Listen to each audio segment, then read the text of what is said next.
स्थानीय लोकाधिकार समितीचे जमलेले इथे शेकडो कार्यकर्ते, त्यांचे सर्व नेतेगण ज्यांनी प्रचंड मोठ्या संघर्षातनं ही संघटना उभी केलेली आहे, ते सर्व नेतेगण सुभाष देसाईंनी इतक्या प्रभावी आणि इतक्या उत्तम मांडणी केल्यानंतर खरं म्हणजे मला बोलण्यासारखं त्यांनी काही फार ठेवलेलं नाहीये आणि ते अपेक्षितही होतं.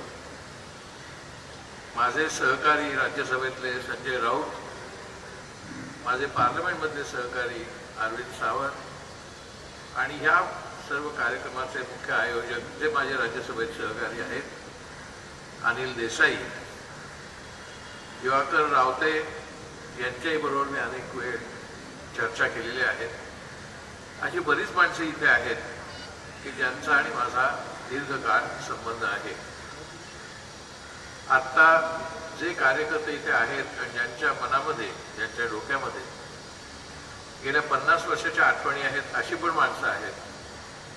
माझ्या माहितीमध्ये अशी पण काही माणसं आहेत किंवा होती की जी आता हयात नाहीत आणि त्यांनी स्थानीय लोकाधिकार समितीमध्ये, एअर इंडियामध्ये, LIC मध्ये, स्टेट बँकेमध्ये कामं केलेली आहेत. त्यांचाही माझा संपर्क उत्तम होता. त्यांनाही माझी श्रद्धांजली आहे. मला महत्त्वाची गोष्ट सांगायची ती ही की एका वेगळ्या अर्थाने, मी जरी प्रत्यक्ष त्या समितीत काम केलेलं नसलं तरी एका वेगळ्या अर्थाने या स्थानीय लोकाधिकार समितीचा आणि माझा संबंध बऱ्यापैकी जवळचा आलेला आहे. मी 1973-74ला इकॉनॉमिक टाइम्स या टाइम्स ऑफ इंडिया ग्रुपच्या वर्तमानपत्रामध्ये वार्ताहर होतो. साधारणपणे 25-26 वर्षाचा होतो. त्यावेळेला ही घोषणा झाली होती आणि त्यावेळेला माझ्याकडे महाराष्ट्र आणि मुंबईचे प्रश्न कव्हर करण्यासाठी इकॉनॉमिक टाइम्सनी मला सांगितलेलं होतं. त्याप्रमाणे मी ते करत होतो. ज्या आता संपांचा, मोर्चांचा, संघर्षांचा उल्लेख सुभाष देसाईंनी केला, त्यातले अनेक मोर्चे किंवा अनेक संघर्ष मी पत्रकार म्हणून कव्हर करत होतो. परंतु मी मराठी पत्रकार होतो आणि इकॉनॉमिक टाइम्समध्ये किंवा एकूणच टाइम्स ऑफ इंडियामध्ये मराठी पत्रकार फार कमी होते. इकॉनॉमिक टाइम्समध्ये तर अक्षरशः 1-2 होते. म्हणजे आमच्या जवळजवळ 80-90 स्टाफपैकी इकॉनॉमिक टाइम्सच्या आम्ही दोघे-तिघेच फक्त मराठी होतो. त्यामुळे मला पत्रकार म्हणून या प्रश्नाची पूर्ण जाणीव अगदी आमच्या कचेरीतच झालेली होती. प्रत्यक्ष टाइम्स ऑफ इंडियामध्येच हा अनुभव मला असल्यामुळे मी ज्या वेळेला यांचे मोर्चे किंवा संघर्ष रिपोर्ट करण्यासाठी जात असे तेव्हा माझे सहकारी, ज्येष्ठ सहकारी मला असं म्हणत की तू जाणं बरोबर नाही, कारण तुझी बातमी जी आहे ती शिवसेनेला आणि स्थानिक लोकाधिकार समितीच्या बाजूने होईल, निपक्षपाती होणार नाही. कारण तू मराठी आहेस, पण ते अर्धाच भाग सांगत होते. ते निपक्षपाती होणार नाही कारण तू मराठी आहेस आणि आम्ही बाकी सगळे दाक्षिणात्य आहोत. आमच्या कचेरीमध्ये बहुसंख्य दाक्षिणात्य होते. माणसं चांगली होती, ज्येष्ठ होती, हुशार होती, पण ती सर्व दाक्षिणात्य होती आणि त्यामुळे त्यांचा माझ्याकडे बघण्याचा दृष्टिकोन इकॉनॉमिक टाइम्समध्ये नोकरी करूनही अप्रत्यक्षपणे स्थानिक लोकाधिकार समिती आणि शिवसेनेचा समर्थक अशीच त्यांनी माझ्याबद्दलची धारणा केलेली होती. आता तो काळ जो आहे 73-74चा, तो ज्यांना आठवत असेल त्यांना सहज लक्षात येईल की त्यावेळची भावना पूर्णपणे वेगळी होती. दाक्षिणात्यांच्या विरुद्ध चळवळ झाल्यावर आपण सगळं मानतो, पण शिवसेना हे एका अर्थाने संयुक्त महाराष्ट्र समितीचं दुसरं एक्सटेन्शन होतं. तुम्ही जर हुतात्मा चौक पाहिला तर तिथे कामगार आणि शेतकऱ्यांचा हातात मशाल घेतलेला पुतळा आहे, ती मूर्ती आहे. आज पुन्हा शिवसेनेकडे मशाल आलेली आहे हातात आणि ती मशाल जर तशीच राहिली तर हुतात्मा चौकातलं जे अभिप्रेत राज्य आहे, म्हणजे कामगार शेतकऱ्यांचं, मराठी कामगार शेतकऱ्यांचं राज्य इथे पुन्हा येऊ शकेल असं वातावरण आपण निर्माण करू शकलेलो आहे. संयुक्त महाराष्ट्र समितीच्या चळवळीच्या वेळेला आपल्या महाराष्ट्रामध्ये, म्हणजे मुख्यतः मुंबईमध्ये एकूण 62 गिरण्या होत्या, कापड गिरण्या. 73-74ला सुद्धा 62 कापड गिरण्या होत्या. त्यातली एकही गिरणी मराठी मालकाची नव्हती. त्या जवळजवळ सर्व मारवाडी आणि गुजराती मालकांच्या होत्या. 2.5 लाख कामगार होते. त्याच्यापैकी जवळजवळ 98% कामगार मात्र मराठी होते. साधारणपणे हीच अवस्था बॉम्बे पोर्ट्समध्ये होती, रेल्वेमध्ये होती. तिथले कामगार जे होते ते मराठी होते, पण त्याचं व्यवस्थापन जे होतं ते मराठी नव्हतं. आणि त्यावेळेला मुख्यतः या गुजराती आणि मारवाडी मालकांनी मराठी माणसाविरुद्ध जो आकस बाळगलेला होता, त्या आकसाचा आविष्कार सध्या आपण आपल्या देशात पाहतोय. तो आकसाचा आविष्कार जुन्या काळापासून आहे. शिवाजी महाराजांनी सुरत लुटली आणि महाराष्ट्रामध्ये आणली, ह्याचा खुन्नस आजही अमित शाह आणि मोदी यांच्या मनात आहे. आणि त्याचाच सूड आता आपण अमित शाह घेताना बघतोय. याचा उल्लेख आता सुभाष देसाईंनी अतिशय प्रभावीपणे केला. म्हणजे इथले सर्व उद्योग परत सुरतला न्यायचे किंवा गुजरातला न्यायचे. ती गिफ्ट सिटी जी त्यांनी निर्माण केली म्हणून सांगितली, ती पूर्णपणे कोसाड पडलेली आहे. अक्षरशः अब्जावधी रुपये त्या गिफ्ट मध्ये खर्च केलेले आहेत, पण तिकडे कोणी जात नाहीये. कारण तेच सगळे गुजराती व्यापारी जे आहेत, मुख्यतः डायमंड मर्चंट्स, त्यांना अजून मुंबईच पाहिजे. परंतु तिकडे अत्यंत स्वस्त जागा, सर्व सवलती दिल्या आहेत म्हणून त्यांनी तिकडे जागा घेऊन ठेवलेल्या आहेत. परंतु ते तिकडे जायला तयार नाहीत, कारण त्यांच्यामध्ये मुंबईमध्ये जे त्यांना मिळू शकतं ते तिकडे मिळू शकत नाही. मुंबईत त्यांना काय मिळू शकतं? एक तर सवलती मिळू शकतात, तिथे पोर्ट आहे, एअरपोर्ट आहे, सगळी ट्रान्सपोर्टची व्यवस्था आहे, जगाशी कनेक्टिव्हिटी आहे. आणि दुसरं म्हणजे मराठी कर्मचारी, मराठी कामगार आहेत. गुजरातमध्ये आपण किती लोक गेलाय मला माहित नाही. अहमदाबाद, बडोदा जर तुम्ही पाहाल तर तुम्हाला आपल्या मराठी मुंबई सारखे कामगार, कर्मचारी, कर्तबगार आणि कार्यक्षम तुम्हाला जवळजवळ दिसणारच नाही. त्यांना सगळे असे कामगार कर्मचारी मुंबईत जसे मिळतात तसे तिकडे मिळत नाहीत. त्यांना एकेकाळी अहमदाबादमध्ये सुद्धा 108 गिरण्या होत्या. म्हणजेच 1960च्या काळामध्ये महाराष्ट्र निर्माण झाल्यानंतर संयुक्त महाराष्ट्र समितीच्या काळात जी गुजराती मारवाड्यांची सत्ता होती ती हळूहळू लयाला गेली आणि सरकारच्या मदतीने पब्लिक सेक्टर निर्माण झाला. पब्लिक सेक्टर म्हणजे तुम्हाला आठवत असेल, बर्माशेल कंपनीचा पूर्वी गॅस येत असे, काही काही महिलांना आठवत असेल, त्यावेळेला कोणी गॅस घ्यायला तयार नसायचं घरी. बर्माशेल कंपनीचे जे सेल्समन होते ते घरोघरी जायचे आणि गॅसमध्ये काही गैर नाही, गॅस कसा चालवायचा याचं प्रशिक्षण द्यायचं. अशी बर्माशेल कंपनी होती. ती 73-74 मध्ये तिचं राष्ट्रीयकरण करून ती भारत पेट्रोलियम झाली. तशी एसो होती, तिचं पुढे हिंदुस्थान पेट्रोलियम झालं.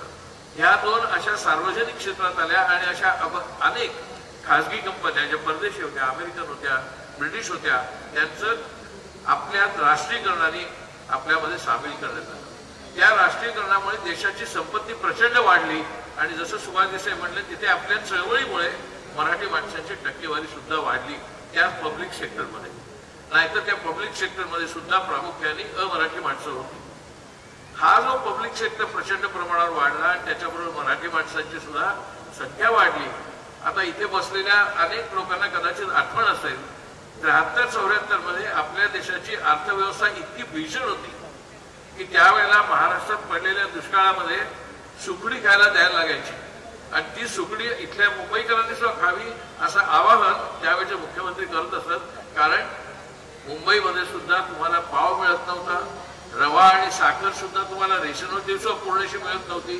आणि माझ्या आठवणीप्रमाणे अनेक मोर्चे मंत्रालयात गेलेले आहेत की आम्हाला दिवाळी आली आहे, गणपती आलाय, आम्हाला निदान रवा आणि साखर द्या. आणि 100, 200, 300 ग्रॅमच्या रवा आणि साखर मिळण्यासाठी चळवळी व्हायच्या कामगारांच्या. आणि मुख्यतः त्यात कोण असायचे? मुख्यतः मराठी असायचे, गिरणी कामगार असायचे, मुख्यतः मराठी कामगार असायचे. ही 73-74ची अवस्था होती. अशी महागाई होती, अशी कमानीची टंचाई होती. आज त्याच टंचाईमधनं एक प्रचंड मोठा मध्यमवर्ग तयार झाला आहे. प्रचंड मोठा म्हणजे किती? तर आपल्या महाराष्ट्रामध्ये प्रामुख्याने मुंबई, पुणे शहरांमध्ये आणि एकूण औरंगाबाद, नागपूरमध्ये सुद्धा एक प्रचंड प्रमाणावर मोठा मध्यमवर्ग आहे. ज्या मध्यमवर्गाने पूर्वीच्या चाळीतलं ब्लॉक नसलेलं, घरात गॅस नसलेलं किंवा घरात ट्यूबलाईट येणारं, घरात टेलिव्हिजन नसणारं, घरात कित्येकाचे रेडिओ शो नसणारं, बाहेर मोटारीत असण्याचा प्रश्नच नव्हता, स्कूटरसाठी सुद्धा 10-10 वर्ष क्यू लावायला लागायचा. हे सगळं ज्याला कनिष्ठ मध्यमवर्गाचं जीवन म्हणतात ते अनुभवलेले आपल्याच इथल्या लोकांनी. आपल्या तिथल्या लोकांनी जर आपला स्वतंत्रपणे खासगीमध्ये मनातल्या मनात जर विचार केला की आपल्याला 75 साली किती पगार होता, 80 साली आपल्याला किती पगार होता, आपल्या घरामध्ये कोणत्या सुखसोयी होत्या, वॉशिंग मशीन नव्हतं, फ्रीज घ्यायचं तर चर्चा करायची घरात 6-6 महिने की आपण फ्रीज घ्यायचा का, तो परवडेल का. टेलिव्हिजन ज्या वेळेला आला तेव्हा तो टेलिव्हिजन घरात कुठे ठेवायचा, तो फक्त ब्लॅक अँड व्हाईट होता आणि तो मुख्यतः 2 कंपन्यांचा होता, एक क्राऊन आणि एक अपट्रॉन. तो कुठे ठेवायचा, त्या दरवाजा असायचा त्या टेलिव्हिजनला, तो घरातला फक्त करता माणूसच फक्त तो वापरायचा, दुसऱ्या कोणाला हात लावायला परवानगी नसायची. आणि शेजारच्या घरातलं जर छायागीत किंवा काय ऐकू आलं तर घरामध्ये तळमळ व्हायची आणि लहान मुलं म्हणायचे आपल्या घरात पण घरात टीव्ही पाहिजे, विशेषतः तिकडे चित्रपट लागल्यानंतर. ही अवस्थाच मुख्यतः मराठी मुंबईकरांची होती. मराठी मुंबईकरांच्या घरात सुद्धा कोणत्याही ज्याला आज आपण सहज मान्य केलेल्या गोष्टी म्हणतो, वॉशिंग मशीन असेल, टीव्ही असेल, फ्रीज असेल, कलर टीव्ही असेल, हे सगळं काही कल्पनेचं नव्हतं. आता तर जवळजवळ 100% लोकांच्या हातात मोबाईल फोन आहेत, जवळजवळ 100% लोकांच्या घरात कलर टीव्ही आहेत. त्यावेळेला फक्त 1 किंवा 2 चॅनल असायचे, ते दूरदर्शनचे असायचे. आणि अशा प्रकारचं जीवन जगलेला कनिष्ठ मध्यम वर्ग मराठी माणूस, हा मराठी माणूस मुख्यतः आपल्या सांस्कृतिकतेच्या, मराठी अस्मितेच्या, मराठी भाषेच्या अभिमानाच्या जोरावरती जगत होता. आता सुभाष देसाई सांगितलं ते अगदी बरोबर आहे.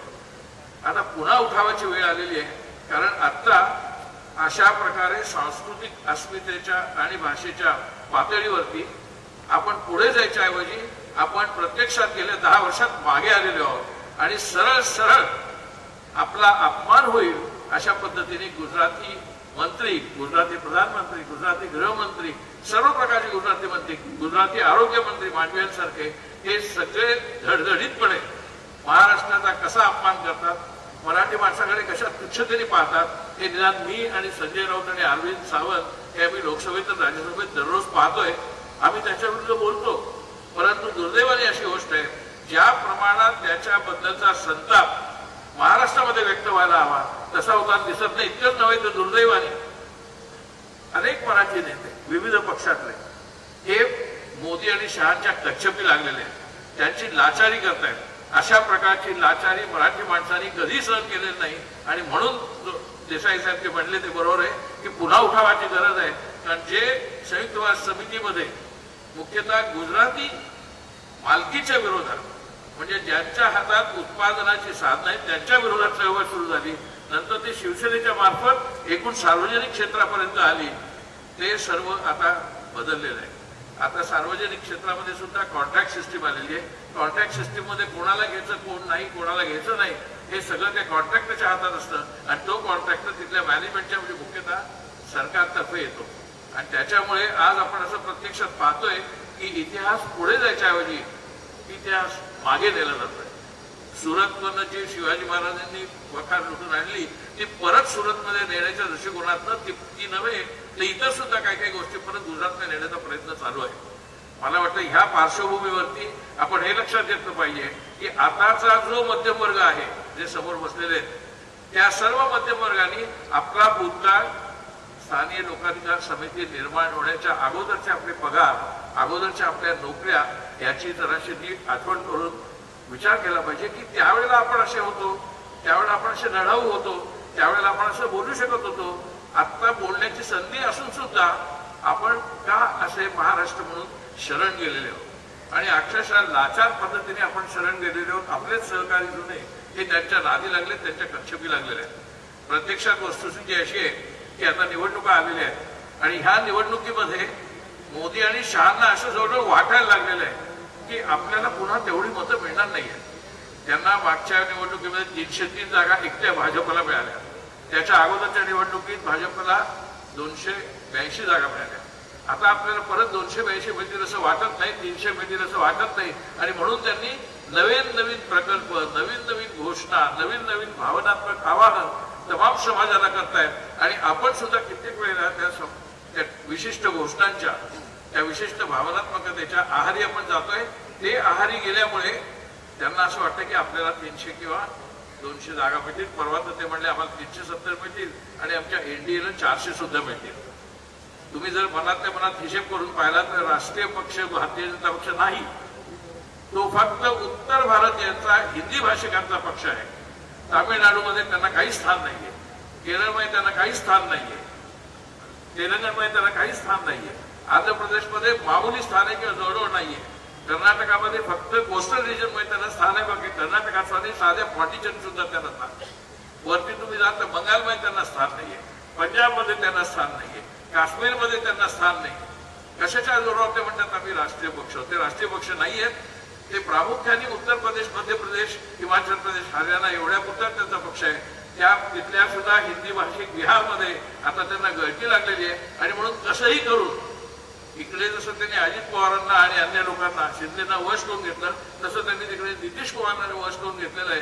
परंतु नितीश कुमारच्या विरुद्ध वातावरण आता तयार झालंय, कारण ते 9व्यांदा मुख्यमंत्री झाले आणि 9च्या 9 वेळेला ते कायम अशा प्रकारची तडजोड करून झाले. त्यामुळे तिथल्या लोकांचा त्यांच्यावर तोच रोष आहे जो आपल्याकडे अजित पवार आणि शिंदेच्या विरोधात आहे.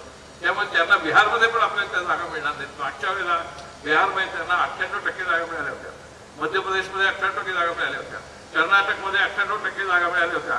आता ह्या जागा आपल्याला मिळणार नाहीत. म्हणजे इथून ज्या जागा कमी होतील त्या कमी होणाऱ्या जागांची संख्या कमीत कमी 70 आणि जास्तीत जास्त 120 आहे. म्हणजे यांचा आकडा 230च्या वरती जाऊच शकत नाही, अगदी उदाहरण करण्यात त्यांना दिल्या तरी. त्यामुळे त्यांना आता असं वाटायला लागलं की आपल्याला एखाद्या सत्ता हाती येणार नाही. आणि ते सत्ता हाती येणार नाही म्हटल्यानंतर त्यांनी ज्या प्रकारचे दंगेधोपे देशामध्ये सुरू केलेले आहेत, ते रामाच्या नावाने केलेले आहेत, ते दंगेधोपे करून लोकांची मनं पुन्हा वळवता येतील, पुन्हा एकदा हिंदू मुसलमान द्वेषाचं वातावरण तयार करता येईल. या प्रकारची प्रवृत्ती, या प्रकारचं धोरण अधिकृतपणे सरकारतर्फे म्हणजे मुख्यतः मोदी आणि शहातर्फे राबवलं जात आहे.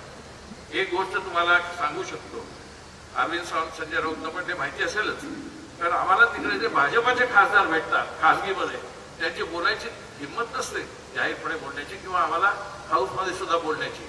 ते लांब कुठेतरी आम्हाला गार्डनमध्ये किंवा कुठेतरी भेटले तर बोलतात, तुम्ही काय सांगता, आमच्यावरती सुद्धा ईडीचं वॉच आहे, आमच्यावरती सुद्धा सारखा वॉच आहे, आम्हाला सुद्धा दहशतीकारी मोदींच्या व्हावं लागतं, आम्हाला बोलता पण येत नाही काही.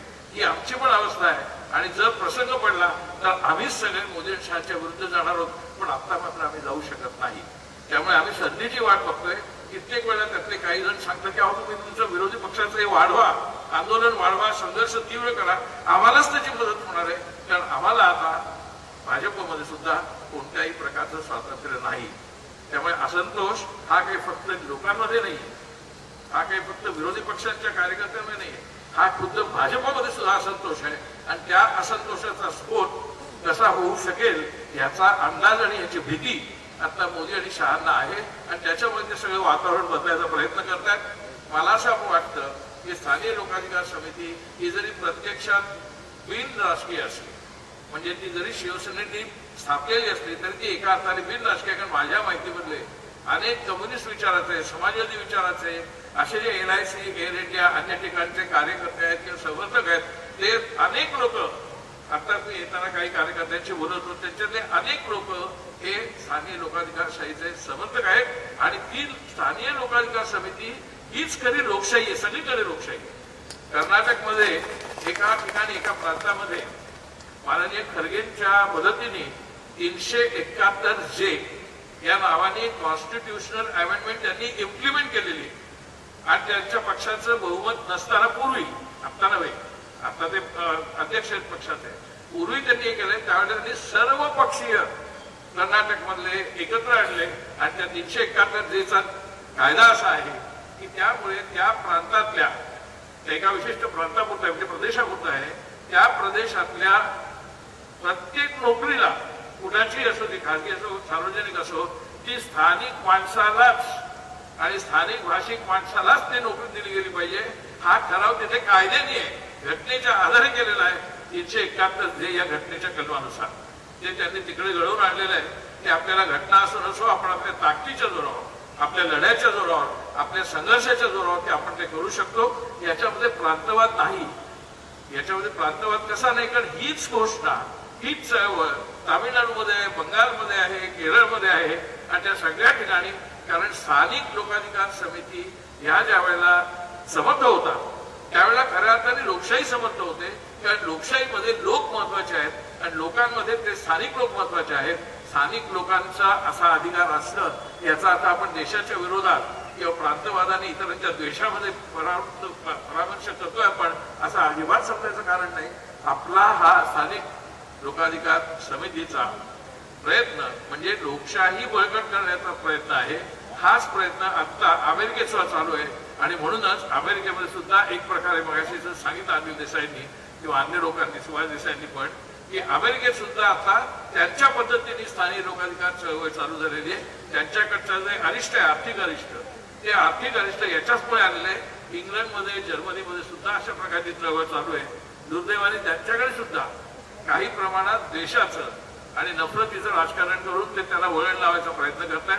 पण त्यांच्याहीकडे आपल्यासारखे चांगले सद्भावनेचा विचार करणारे लोकांना समाविष्ट करणारे आणि तरीही आपली अस्मिता आपली भाषा आपली संस्कृती टिकवून स्थानीय लोकाधिकार प्राप्त करणारे असेही घटक त्यांच्याकडे आहेत. असेही चळवळी त्यांच्याकडे आहेत. आपण एकटे नाही. आपण महाराष्ट्रातही एकटे नाही, देशातही एकटे नाही, जगातही एकटे नाही. हे लक्षात घेऊन आपण आपली चळवळ अधिक समर्थ करावी. त्याला आमच्यासारख्या पत्रकारांचा आता मी या घडीला पत्रकार नसलो तरीही आमच्यासारख्या पत्रकारांचा पूर्ण पाठिंबा असेल, पूर्ण समर्थन असेल असे 4 शब्द सांगून माझं भाषण संबोधन